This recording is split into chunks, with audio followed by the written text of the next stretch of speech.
Hello everyone and good afternoon to all. स्वागत है सभी का अड्डा 24/7 में। दोस्तों मेरा नाम है अविनीश सिंह और तहे दिल से स्वागत है आप सभी का अड्डा 24/7 में। तो गाइज आज यहाँ पे हम एक अहम मुद्दे के ऊपर बात करने वाले हैं, वो है आपका DDA JEE electrical and mechanical. तो जैसा कि आप जानते हैं कि DDA JEE में आपका इलेक्ट्रिकल और मैकेनिकल का जो पेपर है वो कंबाइंड आने वाला है। तो आज हम लोग यहाँ पे डिस्कस करेंगे कि अ परफेक्ट वे और परफेक्ट स्ट्रेटजी दोस्तों, जिससे आप यहाँ पे E&M कैटेगरी में DDA JEE का जो पेपर है वो क्लियर कर सके और दिल्ली जैसी सिटी में एक अच्छी सी नौकरी ले सके। ठीक है गाइज, तो यहाँ पे नोटिफिकेशन तो आउट हो ही चुका है एंड आप लोगों ने जो फॉर्म फिलिंग है वो भी कर दिया होगा। ये जो दिख रहा है ना, ये DDA का ऑफिस है ना, आपको यहीं पे जॉब मिलेगा प्यारा सा, है ना। और भी इससे शानदार जो बिल्डिंग्स है वो आपको देखने को मिलेंगे DDA JEE में, है ना। और पैसा तो आपको पता ही है कि DDA JEE में कितना अपार पैसा है ना। तो खैर ये सारी चीज़ें तो बात की बात है, लेकिन यहाँ पे एग्ज़ाम कैसे क्लियर किया जाए। कंसर्न यहाँ पे सबसे बड़ा ये है कि जो इलेक्ट्रिकल वाले हैं ये मैकेनिकल वाले के लिए कंसर्न है यहाँ पे, और ये जो मैकेनिकल वाले हैं वो किसके लिए कंसर्न है, इलेक्ट्रिकल ये कंसर्न है आपका। ठीक है, क्योंकि देखिए मैकेनिकल वालों के लिए इलेक्ट्रिकल और सिमिलरली यहाँ पे ये वाला पोर्शन, ठीक है। तो यहाँ पे काफ़ी कंसर्निंग पॉइंट है कि किस तरीके से आप इलेक्ट्रिकल के भी कोर सब्जेक्ट जो है वो रखे गए हैं, सिमिलरली मैकेनिकल के भी जो कोर सब्जेक्ट है वो आपके रखे गए हैं। क्वेश्चन पेपर का अगर लेवल देखा जाए तो वो भी क्या आता है, मीडियम लेवल का आता है आपका, है ना। एकदम मतलब लल्लू क्वेश्चन भी नहीं आते। तो यहाँ पे देखिए आपके टोटल 80 क्वेश्चन रहेंगे। 80 क्वेश्चन में से आपका 50-50 रहता है, 50% मैकेनिकल एंड 50% इलेक्ट्रिकल। थोड़ा बहुत कभी कभी इधर उधर हो जाता है। तो यहाँ पे देखिए किस तरीके से यहाँ पे इस एग्ज़ाम को क्लियर किया जाए, इसके लिए सबसे पहले मैं आपको ले चलता हूँ यहाँ पे नोटिफिकेशन के ऊपर। तो यहाँ पे देखिए जो आपका नोटिफिकेशन है, नोटिफिकेशन में सबसे पहले एक बार सिलेबस देखते हैं और वहाँ से मैं बताऊंगा कि किस तरीके से आपको यहाँ पे इसके ऊपर कमांड करनी है, मैकेनिकल वालों को इलेक्ट्रिकल के लिए और इलेक्ट्रिकल वालों को मैकेनिकल के लिए, सो दैट आप यहाँ पे एक ही बार में क्या कर सकें, जो एग्ज़ाम है इसको क्लियर कर सके। बहुत ही इंपॉर्टेंट वीडियो गाइज, इसको ज़्यादा से ज़्यादा लाइक और शेयर करें, जिससे यहाँ पे सभी लोग जो हैं इस वीडियो से इंफॉर्मेशन जो है गेन कर पाएँ। तो यहाँ पे देखो दोस्तों, इलेक्ट्रिकल के लिए अगर मैं सबसे पहले बात करूँ यहाँ पे इलेक्ट्रिकल एंड मैकेनिकल के लिए, तो यहाँ पे देखिएगा general engineering electrical and mechanical, मतलब यहाँ पे ये लोग भैया इलेक्ट्रिकल और मैकेनिकल को एक ही ब्रांच मानते हैं, इसीलिए जनरल इंजीनियरिंग लिखा है। तो सबसे पहले सिलेबस दिया है इलेक्ट्रिकल इंजीनियरिंग का। तो यहाँ पे क्या लिखा है, बेसिक इलेक्ट्रिकल इंजीनियरिंग, यानी कि electrical measurement, concept of current, voltage, resistance, power, energy, their units and Ohm's law, यानी कि जो डिफरेंट बेसिक इलेक्ट्रिकल एलिमेंट्स होते हैं उनका यूनिट और मेजरमेंट आपको दिया गया है। उसके बाद में देखिए यहाँ पे सर्किट लॉ लिख दिया है। यहाँ पे सर्किट लॉ में आपका किरचॉफ और आपका किरचॉफ लॉ हो गया। जितने भी डिफरेंट टाइप के नेटवर्क्स होते हैं, जैसे कोई भी नेटवर्क दिया आपको, उसमें पावर कैलकुलेशन, वोल्टेज कैलकुलेशन, है ना, नेटवर्क थ्योरम्स और आपका इलेक्ट्रोमैग्नेटिज्म, EMF, रिलक्टेंस, यानी कि जो मैग्नेटिक सर्किट है वो यहाँ पे ऐड कर दिया। तो पूरा का पूरा जो नेटवर्क है वो यहाँ पे ऐड कर दिया। नेटवर्क एनालिसिस के अंदर ये सारा का सारा कॉन्सेप्ट जो है आपका आ जाता है। ध्यान देने वाली बात यहाँ पे ये है कि यहाँ पे देखिए ना, इस वाले पॉइंट से आप देखेंगे, इस वाले पॉइंट से यहाँ पे, है ना, इस वाले पॉइंट से देखिए यहाँ पे, तो यहाँ से क्या स्टार्ट हो जाता है आपका मेजरमेंट एंड मेजरिंग इंस्ट्रूमेंट्स। मतलब यहाँ पे जो सर्किट लॉ है, सर्किट लॉ के अंदर ही क्या डाल दिया गया है, मेजरमेंट को डाल दिया गया है। तो यहाँ से देखिए पूरा मेजरमेंट जो है आपका वो आ जाता है। Moving iron, moving coil instruments, volt meter, है ना, वॉट मीटर, मल्टीमीटर, मेगर बचा के आपका। और साथ ही साथ में यहाँ पे देखो क्या लिख दिया है, बेसिक इलेक्ट्रॉनिक्स भी लिख दिया है। क्या लिख दिया है, बेसिक इलेक्ट्रॉनिक्स भी लिख दिया। तो एक ही सर्किट के अंदर, यानी कि सर्किट लॉ के अंदर 3 सब्जेक्ट यहाँ पे डाल दिए, network, measurement and basic electronics. ये आपका डाल दिया कि नहीं डाल दिया गया, है ना। उसके बाद ये लोग आते हैं किसके ऊपर, इसके बाद ये लोग आते हैं यहाँ पे इलेक्ट्रिकल मशीन के ऊपर। ठीक है, तो यहाँ पे देखिए जो इलेक्ट्रिकल मशीन है आपका, इलेक्ट्रिकल मशीन में बेसिक प्रिंसिपल, डीसी मोटर, यहाँ से बेसिकली जो है आपका 4 पार्ट होते हैं मोटर के, डीसी मशीन, इंडक्शन, ट्रांसफार्मर, ये सारी चीज़ें मशीन में दे दी गई हैं। उसके बाद देखिए यहाँ पे जो पावर सिस्टम है, पावर सिस्टम का यहाँ पे सिलेबस डाल दिया गया है। तो पावर सिस्टम में देखिए आपको पता है ट्रांसमिशन, डिस्ट्रीब्यूशन एंड जनरेशन तीनों पार्ट आते हैं, ये यहाँ पे लिख दिया गया है। तो बेसिकली यहाँ पे आपका इलेक्ट्रिकल के 5 से 6 सब्जेक्ट जो हैं आपके डाल दिए गए यहाँ पे, और ये सब्जेक्ट आपके कैसे हैं, कोर सब्जेक्ट हैं आपके। ठीक है, तो नेटवर्क हो गया, मेजरमेंट हो गया आपका, पावर सिस्टम हो गया, मशीन हो गया, और आपका बेसिक इलेक्ट्रॉनिक्स हो गया, ये सारे सब्जेक्ट डाल दिए। पावर सिस्टम के अंदर जो आपका इलेक्ट्रिकल यूटिलाइजेशन ऑफ एनर्जी ये भी डाल दिया, तो मोर और लेस यहाँ पे 7 सब्जेक्ट जो हैं आपके बन जाते हैं। तो देखा जाए तो भाई ये पूरा का पूरा एसएससी जेईई का सिलेबस है। क्वेश्चंस यहाँ से देखिए कहाँ पे आएंगे वो यहाँ पे हम लोग डिस्कस करेंगे सबसे ज़्यादा। सिमिलरली यहाँ पे मैकेनिकल के लिए एक बार देख लेते हैं इलेक्ट्रिकल, फ्लो ऑफ फ्लूइड्स यानी कि जो आपका फ्लूइड्स है वो डाल दिया गया पूरा। थर्मल इंजीनियरिंग एक कोर सब्जेक्ट होता है वो डाल दिया गया। उसके बाद production engineering, strength of material यानी कि सोम एंड थ्योरी ऑफ मशीन, यानी कि 5 सब्जेक्ट यहाँ पे सीधे सीधे आपको डाल दिए। आधे क्वेश्चन आपके इलेक्ट्रिकल से आएंगे, आधे मैकेनिकल से आएंगे, ठीक है। आप देखो यहाँ पे उसके बाद में आपका जो रीजनिंग, एप्टी, क्वांट, जनरल अवेयरनेस और टेस्ट ऑफ इंग्लिश लैंग्वेज ये सारी चीज़ें लिखी हुई हैं। चलो अब सीधे हम लोग चलते हैं यहाँ पे कि किस तरीके से यहाँ पे इसके ऊपर लगाम लगाया जाए सो दैट आपका जो एग्ज़ाम है भाई वो क्लियर होना चाहिए। तो मैं यहाँ पे सबसे पहले देखिए इलेक्ट्रिकल के बारे में बात करूँगा। जो इलेक्ट्रिकल है इसमें कहाँ से जो क्वेश्चन है वो आपको देखने को मिलेंगे। इलेक्ट्रिकल इंजीनियरिंग, तो अगर मैं इलेक्ट्रिकल इंजीनियरिंग की बात करूं यहाँ पे डीडीए जेईई के लिए, स्पेशली डीडीए जेईई, हाँ जो प्रीवियस ईयर पेपर है अगर मैं इसको देखूं डीडीए जेईई, तो यहाँ पे सबसे ज़्यादा जो आपके क्वेश्चंस पूछे गए वो किससे पूछे गए, हमारे नेटवर्क एनालिसिस। जो नेटवर्क है आपका, जिसे नेटवर्क थ्योरी या नेटवर्क एनालिसिस भी बोलते हैं आप, नेटवर्क थ्योरी से सबसे ज़्यादा जो क्वेश्चंस है वो पूछे गए हैं। क्वेश्चंस आपके किसके ऊपर आए हैं, पावर कैलकुलेशन, ठीक है, वोल्टेज कैलकुलेशन, करंट कैलकुलेशन, ठीक है। इस तरीके के जो क्वेश्चंस है वो आपके पूछे गए हैं, यानी कि डिफरेंट आपका यहाँ पे सर्किट दे दिया और आपको पता है जैसे कि जो ओम्स लॉ है, ओम्स लॉ के ऊपर जो क्वेश्चंस है, मतलब ओम्स लॉ यहाँ से लगेगा, तो यहाँ पे इसके ऊपर जो बेसिक्स क्वेश्चन है आपका, कभी कभी क्वेश्चंस मतलब जो सिंपल सर्किट भी दे दिए, सीरीज और पैरेलल, और यहाँ पे कुछ कॉम्प्लिकेटेड सर्किट यानी कि जो मीडियम लेवल के वो भी सर्किट्स आपसे पूछे गए हैं यहाँ पे। उसके बाद में देखिए एसी एनालिसिस से क्वेश्चंस पूछे गए हैं आपके। एसी एनालिसिस यानी कि जो फंडामेंटल्स हैं बेसिकली, तो जो एसी के जो फंडामेंटल हैं, फंडामेंटल से यहाँ पे काफ़ी जो क्वेश्चंस है वो आपसे पूछे गए हैं। लाइक आपका आरएल सर्किट है, आरसी सर्किट है, इम्पीडेंस क्या होगा, पावर फैक्टर लैग होगा, लीड होगा, इस तरीके के जो क्वेश्चंस है वो आपसे पूछे गए हैं। एवरेज पावर क्या होगा आपके डिफरेंट सर्किट्स में, इस तरीके के जो क्वेश्चंस है वो पूछे गए। ट्रांजिएंट से कोई भी क्वेश्चंस नहीं पूछा गया है। नाउ थ्योरम्स की बात करूं मैं, तो जो नेटवर्क थ्योरम है आपके, थ्योरम से काफ़ी क्वेश्चंस पूछे गए हैं आपके। जनरली जो क्वेश्चंस आए हैं आपके डीडीए में वो आपका एक तो थेवेनिन थ्योरम से काफ़ी क्वेश्चंस देखने को मिले हैं, और maximum power transfer theorem and जो एसपीटी सुपरपोजिशन थ्योरम, यहाँ से जो आपके क्वेश्चंस देखने को मिले हैं। तो यहाँ पे अगर इलेक्ट्रिकल में 40 क्वेश्चन अगर पूछे जा रहे हैं तो गाइस 40 में से लगभग 10 क्वेश्चंस जो हैं, इनफैक्ट मैं 10 से 14 क्वेश्चन, हाँ 10 से जो 14 क्वेश्चन है वो आज से कहाँ से पूछे गए आपके, on an average network theory से ही पूछे गए। So it is a very very important, ठीक है। नेक्स्ट यहाँ पे सब्जेक्ट के लिए मैं बात करूंगा, तो यहाँ पे नेक्स्ट आपका मेन सब्जेक्ट होगा मशीन, जो कि कोर सब्जेक्ट है इलेक्ट्रिकल का। अब देखिए जो मशीन है आपका, मशीन के 4 पार्ट हैं आपके बेसिकली। ट्रांसफार्मर हो गया आपका, ठीक है, और डीसी हो गया, डीसी के बाद में आपका एसी हो गया, और एसी में आपका कौन सा आ जाएगा, सिंक्रोनस मशीन, एंड आपका कौन सा आ जाएगा, इंडक्शन मशीन। मशीन का मतलब होता है जनरेटर और मोटर दोनों ही। तो यहाँ पे ऑन एन एवरेज जो मशीन से क्वेश्चन है वो आपके 7 से 8 क्वेश्चंस देखे गए हैं, और जो लेवल है क्वेश्चंस का वो क्या है आपका, एवरेज लेवल पूछा गया है ना, एवरेज या फिर सिंपल लेवल देखने को मिला है आपका मशीन के अंदर, ज़्यादा टफ क्वेश्चंस देखने को नहीं मिले हैं। तो यहाँ से जो सबसे ज़्यादा क्वेश्चंस पूछे गए वो किससे पूछे गए, ट्रांसफार्मर और डीसी से। इनफैक्ट ट्रांसफार्मर से काफ़ी ज़्यादा क्वेश्चंस पूछे गए। आई डोंट नो व्हाई, कि आपका जो ट्रांसफार्मर है किस लॉ पे काम करता है, लाइक फैराडे लॉ है ना, स्टेप अप ट्रांसफार्मर क्या होता है, स्टेप डाउन ट्रांसफार्मर क्या होते हैं, इस तरीके का जो बेसिक थ्योरी है, रेगुलेशंस वगैरह, इसके ऊपर क्वेश्चंस पूछे गए हैं। आपका पावर ट्रांसफार्मर कहाँ पे यूज़ होता है, डिस्ट्रीब्यूशन ट्रांसफार्मर कहाँ पे यूज़ होता है, इस तरीके के क्वेश्चंस आपसे पूछे गए हैं, ठीक है। डीसी मशीन में सिंपल आपका जो डीसी मोटर के एप्लीकेशन है वो पूछे गए हैं कि हाई टॉर्क के लिए, हाई लोड के लिए कौन सा मोटर्स वगैरह यूज़ किए जाएंगे।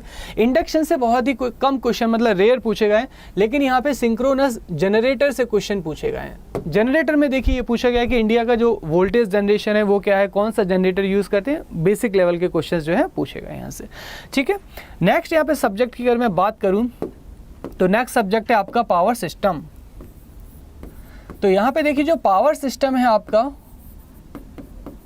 पावर सिस्टम से भी आपके ज़्यादा क्वेश्चंस नहीं पूछे गए हैं। आपके ऑन एन एवरेज अगर देखा जाए तो अब लगभग 8 से 10 क्वेश्चंस ही पूछे गए हैं, ज़्यादा क्वेश्चंस नहीं पूछे गए हैं आपके, ठीक है।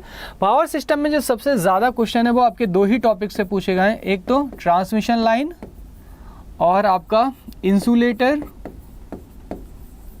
और आपका है फॉल्ट कैलकुलेशन, फॉल्ट एनालिसिस, ठीक है। इसमें भी फॉल्ट एनालिसिस से ज़्यादा क्वेश्चंस पूछे गए और इंसुलेटर से ज़्यादा क्वेश्चन पूछे गए हैं कि जो डिफरेंट आपके इंसुलेटर्स हैं घरों में कौन सा यूज़ करेंगे, है ना, और 230 वोल्ट की लाइन पे कौन सा यूज़ करेंगे, सबसे डेंजरस फॉल्ट कौन सा होता है, क्या क्या प्रिवेंशन लेना चाहिए हमें, है ना। इस तरीके के जो क्वेश्चन है वो आपके पूछे गए हैं, ठीक है। इस तरीके के क्वेश्चन पूछे गए हैं हमसे एग्जाम्स में। तो आपका जो लेवल जो रहा है, लेवल यहाँ पे ठीक ही ठाक लेवल रहा है आपका, मीडियम लेवल के जो क्वेश्चंस हैं वो आपके पावर सिस्टम से पूछे गए हैं। बहुत ही बिलो भी नहीं पूछे गए, मीडियम लेवल का क्वेश्चंस जो आपसे पूछा गया है, ठीक है ना। अब यहाँ पे बात करूँगा मैं remaining subject like basic electronics. तो यहाँ पे देखिए अगर मैं बेसिक इलेक्ट्रॉनिक्स की बात करूँ तो जो क्वेश्चंस हैं आपके किसके ऊपर पूछे गए हैं, डायोड के ऊपर क्वेश्चंस पूछे गए हैं आपके, और आपका जो सेमीकंडक्टर मटेरियल है, सेमीकंडक्टर मटेरियल के ऊपर काफ़ी क्वेश्चंस पूछे गए हैं। और यहाँ से जो आपका ट्रांजिस्टर वाला पार्ट है आपका बीजेटी, है ना, पीएनपी और एनपीएन, इसके ऊपर जो सिंपल से क्वेश्चन है वो आपके पूछे गए हैं। सो 4 से 5 क्वेश्चन यहाँ से आपको ऑन एन एवरेज देखने को मिल जाते हैं। रिमेनिंग में क्या बचा आपका, measurement and utilization. Next subject क्या है आपका, मेजरमेंट प्लस इलेक्ट्रिकल यूटिलाइजेशन। तो देखिए यूटिलाइजेशन तो आपका ठीक ही ठाक, मतलब 1 आध 2 क्वेश्चन ही पूछे गए हैं आपके। जनरली वायरिंग वगैरह के बारे में 2 से 3 क्वेश्चन पूछ लिए जाते हैं कि जो हाउस होल्ड, मतलब आप मान लीजिए डीडीए की बिल्डिंग बना रहे हैं तो किस तरीके की वायरिंग यूज़ करेंगे। लेकिन जो मेजरमेंट है, मेजरमेंट से क्वेश्चन पूछे गए हैं आपका, AC के लिए कौन सा यूज़ किया जाएगा, DC के लिए कौन सा इंस्ट्रूमेंट्स यूज़ किया जाएगा, व्हीट स्टोन ब्रिज के क्या एप्लीकेशन है, रेजिस्टेंस को किस तरीके से मेजर करेंगे, कौन सा इंस्ट्रूमेंट्स AC को ही सिर्फ मेजर करता है, कौन सा DC को ही सिर्फ मेजर करता है। आपके जो घरों में पावर होता है, एनर्जी मीटर, इसके ऊपर जो क्वेश्चन पूछे गए हैं, और जो वॉट मीटर है इसके ऊपर क्वेश्चंस पूछे गए हैं, ठीक है। तो अब देखो यहाँ पे बात आती है इलेक्ट्रिकल वाले के लिए, तो ठीक है, मैकेनिकल वाला क्या करे। यहाँ पे मैकेनिकल वालों के लिए देखो आपको एक क्या करना है, एक JB गुप्ता करके बुक आती है, ठीक है। मैकेनिकल वालों के लिए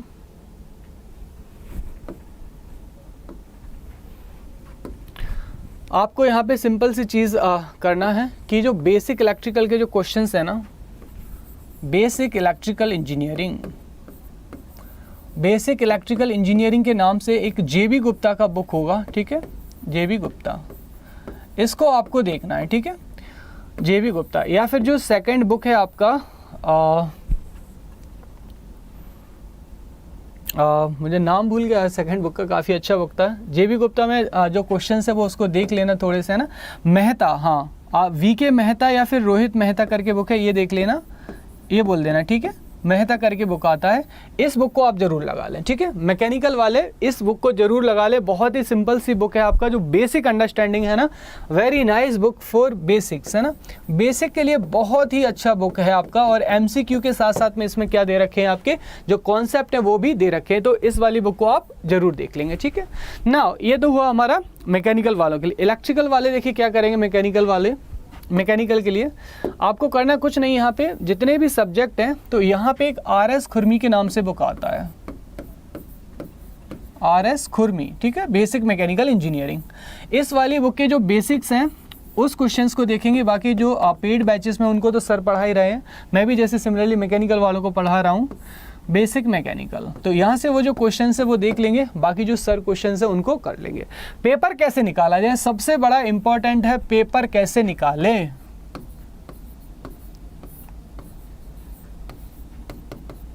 पेपर कैसे निकाले, है ना। अब देखो यहाँ पे टोटल 140 क्वेश्चन है, सॉरी 120 क्वेश्चन है। तो 100 as per previous year paper 120 जो क्वेश्चन है, इसमें से 80 टेक्निकल है, 40 क्या है, नॉन टेक है आपके।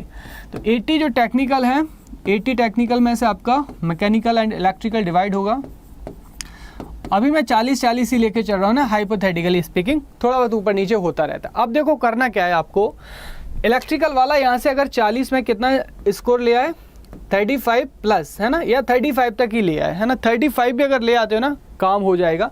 लेकिन यहाँ से जो मैकेनिकल है ना, मैकेनिकल में से 40 में से अगर आप 20 क्वेश्चन सही बना देते हैं तो सिलेक्शन लेने से कोई नहीं रोकता है आपको, डेफिनेटली आप सेलेक्ट हो जाएंगे। बशर्ते यहाँ पे सिर्फ एक और पैरामीटर है आपका नॉन टेक वाला। नॉन टेक के कितने क्वेश्चन है आपके, 40 क्वेश्चन है। इस 40 में से आप लगभग देखिए 30 क्वेश्चन आपको बनाने ही पड़ेंगे। अगर 30 क्वेश्चन आप सही बना लेते हैं यहाँ से, और 20 मैकेनिकल से और इलेक्ट्रिकल में आप इतना बना लेते हैं 35 तक, डेफिनेटली आप सेलेक्ट हो जाओगे, डेफिनेटली सेलेक्ट हो जाओगे। और ये जो नॉन टेक है ना, इसके लिए देखिए आपको क्या करना है, अगर सेल्फ कर रहे हैं तो सेल्फ करते रहिए, बाकी मैं भी आपको बताऊंगा कि ये जो सारा यहाँ पे कमांड है, मैकेनिकल वाले इलेक्ट्रिकल पे कैसे करें, इलेक्ट्रिकल वाले मैकेनिकल पे कैसे करें, और जो नॉन टेक है इसका कैसे कर दौड़ा है। समझ गए दोस्तों? तो ये जो आपका वे है इसको आप फॉलो कीजिए गाइस, डेफिनेटली आपको ईश्वर ने चाहा सफलता मिल जाएगी अगर मेहनत करते रहे तो गाइस। तो देखिए गाइस, साथ ही में आज मैं यहाँ पे अपडेट देना चाहूँगा कि किस तरीके से जो पेपर है इसको आप क्लियर करें।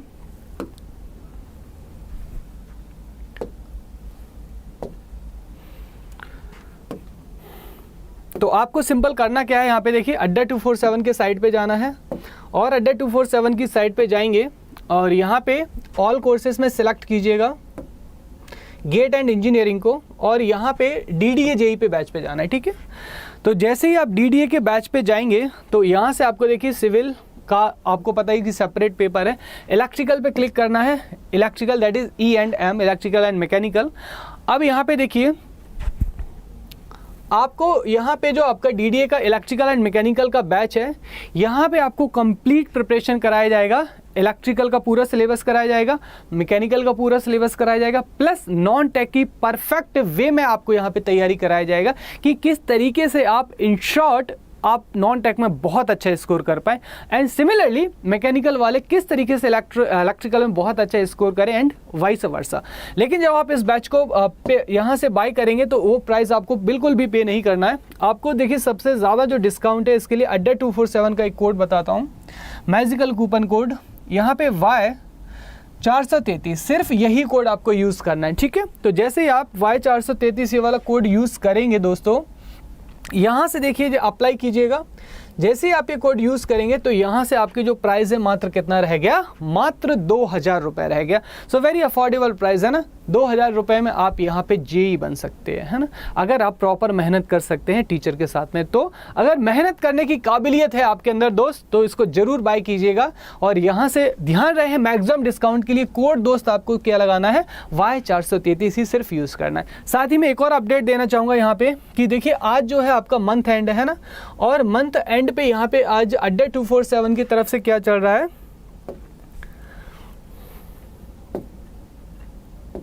तो जस्ट वेट गाइज, यहाँ पे देखिए अड्डा 247 की तरफ से आज यहाँ पे चल रहा है महापैक। अब कुछ लोग जानते नहीं होंगे कि महापैक क्या होता है, तो देखो यहाँ पे जो महापैक है वो क्या होता है। सो गेट एंड इंजीनियरिंग पे सेलेक्ट करके सीधा इंजीनियरिंग महापैक पे गए।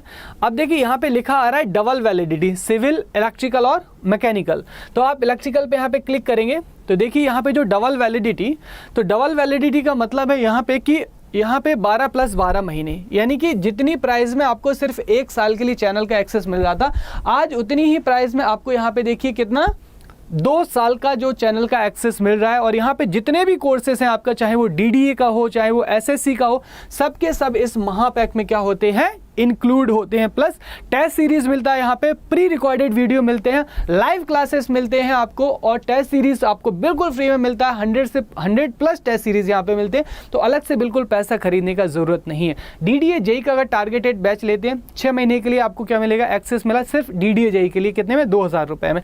अब देखिए यहाँ पे जो महापैक है, महापैक में DDA JEE, SSC JEE, tech, non tech है ना, एवरीथिंग, इंग्लिश, सारी चीज़ें यहाँ पे इंक्लूडेड है। और यहाँ पे देखिए इसका जो प्राइस है बहुत ही, ये जो आपको 14,000 प्राइस है ना, ये आपको यहाँ पे नहीं देना है। आपको सिर्फ क्या करना है, यहाँ पे 75% से भी ज़्यादा का डिस्काउंट लेना है, ऑलमोस्ट 80%। तो यहाँ पे सिंपल कोड यूज़ करना है आपको Y433। इलेक्ट्रिकल के लिए सिर्फ आपको सिर्फ और सिर्फ यही कोड यूज़ करना है, कोई भी दूसरा कोड यूज़ नहीं करना है। तो यहाँ पे जैसे आप इसको अप्लाई करेंगे, आप देखिए कितना यहाँ पे आया अप्लाई करने के बाद में, मात्र देखिए 3200 पे आया आपका। तो अगर 1200 रुपये आप ज़्यादा खर्च कर सकते हैं तो 6 महीने की बजाय चैनल में 2 साल के लिए आपको एक्सेस मिल जाएगा। और यहाँ पे सारे कोर्सेज का एक्सेस आपको मिल जाएगा। HPCL हो गया, SSC JEE हो गया, DDA JEE हो गया, एवरीथिंग, यानी कि एक परफेक्ट कॉम्बो मिल जाएगा। और यहाँ पे देखिए आज है डबल वैलिडिटी, मतलब जो पैसा आपको 3200 में 1 साल के लिए यहाँ पे जो महापैक मिलता था, आज कितने के लिए मिल रहा है आपको 2 साल के लिए। मतलब 2 साल में जितने भी कोर्सेज लॉन्च होंगे यहाँ पे सबके सब आपके महापैक में इंक्लूड हो जाएंगे। ठीक है दोस्तों, तो वीडियो अगर अच्छा लगा हो तो इसको लाइक और शेयर करना, जिससे जो इन्फॉर्मेशन है सभी तक शेयर हो पाए। Thank you so much guys, सभी लोगों का बहुत बहुत शुक्रिया वीडियो को देखने के लिए, लाइक और शेयर करने के लिए।